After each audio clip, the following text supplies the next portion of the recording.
In this video, let's talk about how to enable SSL/TSL encryption and HTTPS security in CloudFlare. During the process to add in your domain name onto CloudFlare, you should have been prompted to enable your website's security. Watch our tutorial on how to add your domain name to CloudFlare for the full, complete walkthrough.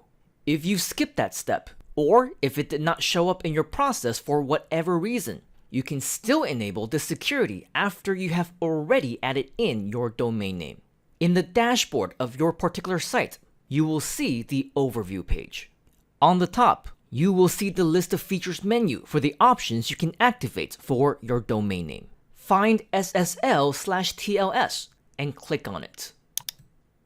In the overview page of this section, you now have the option to toggle your SSL/TLS encryption mode. It is recommended that you set this to full. To turn on your HTTPS, click on Edge Certificates.